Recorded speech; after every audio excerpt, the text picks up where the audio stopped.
మనకి మన డిటీసీ గారు చెప్పినట్టు లాస్ట్ ఇయర్ మన 2023లో చూస్తే నియర్లీ 1.58 lakh యాక్సిడెంట్స్ మన దేశంలో జరిగాయి, డెత్స్ జరిగాయి. దీంట్లో మన there is a parameter, that is ఈ ఫెటాలిటీ ఎన్ని, ఒక 100 యాక్సిడెంట్స్కి ఎన్ని ఫెటాలిటీస్ జరుగుతున్నాయని మనం ఒక లెక్క తీస్తే మన దేశం యావరేజ్ ఇస్ అరౌండ్ 36. ఒక 100 యాక్సిడెంట్స్కి 36 యాక్సిడెంట్లకి ఫేటల్ యాక్సిడెంట్స్గా ఉన్నాయి. మన ఆంధ్రప్రదేశ్లో that is a bit higher, 39 to 40% of the యాక్సిడెంట్స్కి ఫెటాలిటీస్ వస్తున్నాయి. మనకి మేజర్గా there are multiple aspects to it. So ఒకటి మేబీ మనం ఇన్ఫ్రాస్ట్రక్చర్ వైజ్ ఏం ఇంప్రూవ్ చేయాలి.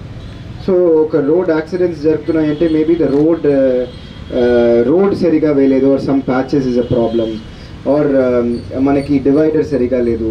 సో ఇన్ఫ్రాస్ట్రక్చర్ ఇంప్రూవ్ చేస్తే కొన్ని ఎన్క్రోచ్మెంట్ సైడ్లో ఉన్నాయి. So these issues are also part of reasons why accidents might happen. కొన్ని ఏరియాలో ఈ బ్లైండ్ స్పాట్స్, బ్లైండ్ టర్న్స్, ఇవి అన్నీ కూడా మనం ఐడెంటిఫై చేసి ఇవి సరి చేయడం అనేది మా బాధ్యత.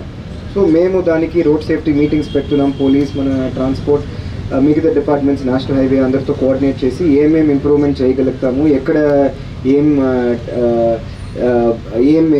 తేడా ఉంది, ఇది ఎట్లా మార్చాలి అనేది మేము ఇక్కడ ప్లాన్ చేయడం. I think it happens every month. ఇది కాకుండా మనకి ఎన్ఫోర్స్మెంట్. సో మనకి తెలుసు ఇది బిఫోర్ ఎన్ఫోర్స్మెంట్ అవేర్నెస్. సో ఈరోజు ఈ మేజర్ ఉద్దేశం అనేది అవేర్నెస్. సో మనకి ఏమేం చేయాలి, ద డూస్ అండ్ డోంట్స్ మనకి చాలామందికి తెలుసు, but we have to keep pushing it and bringing it to the people. So చాలామంది మంచి స్లోగన్స్ తీసుకుని వచ్చారు. అవి ఈరోజు మాత్రం కాకుండా, ఈ నెల మాత్రం కాకుండా, రోజు మనం ఎట్లాగో let us take it as a responsibility. మన పర్సనల్గా మనం ఎన్షూర్ చేయడం కాకుండా, మన ఫ్యామిలీ ఎన్షూర్ చేయడం కాకుండా, we have to ensure anyone you see, you try to bring in awareness. Third thing is enforcement. So manaki sometimes at least nenu general ga appudu chusinapudu idi some new year or some edaina oka say end of the year, end of the financial something, appudu there will be a lot of enforcement. So api helmet pettatledu, so appudu ekkuva fine veyadam.